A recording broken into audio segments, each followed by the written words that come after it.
ዛሬ አንድ በጣም አስደሳች እውነተኛ ታሪክ እነግራችኋለሁ። ይህ ታሪክ ስለ ታላቁ ድል፣ ስለ አንድነታችን፣ ስለ ጀግኖች አባቶቻችን እናቶቻችን ነው። ታሪኩ የሚጀምረው አድዋ በሚል ውብ ተራራማ ቦታ ላይ ነው። ከብዙ ዘመናት በፊት የውጭ ወራሪዎች ሀገራችንን ሊወስዱ መጡ። በዚያም ጊዜ ንጉሳችን አፄ ምኒልክ ሀገራችንን አንሰጥም አሉ። መላው ኢትዮጵያውያን በአንድነት ተነሱ። ገበሬው፣ አርብቶ አደር፣ እናቶች፣ አባቶች ሁሉም ለሀገሬ ብለው ወደ ሰሜን ተጓዙ።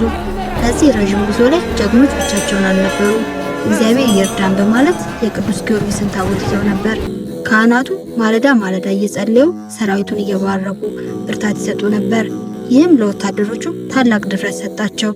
ጦርነቱ እጅግ ከባድ ነበር። ነገር ግን ካህናቱ ከወታደሮቹ ጎን አልተለዩም። በመስቀላቸው እየባረኩ ጥንካሬ ሰጧቸው። የቆሰሉትንም አከሙ፣ የተጠሙትንም አጠጡ። አይዟችሁ ፈጣሪ ይረዳናል እያሉ አጽናኗቸው።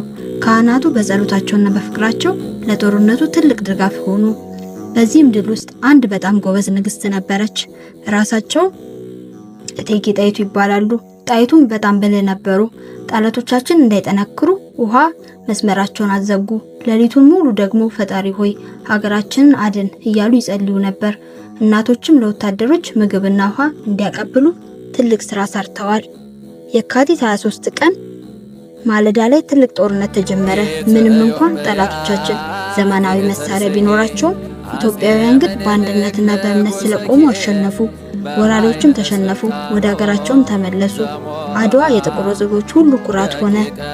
አድዋ የሚያስተምረን አንድ ከሆንን ማንም ማሸነፍ እንደምንችል ነው።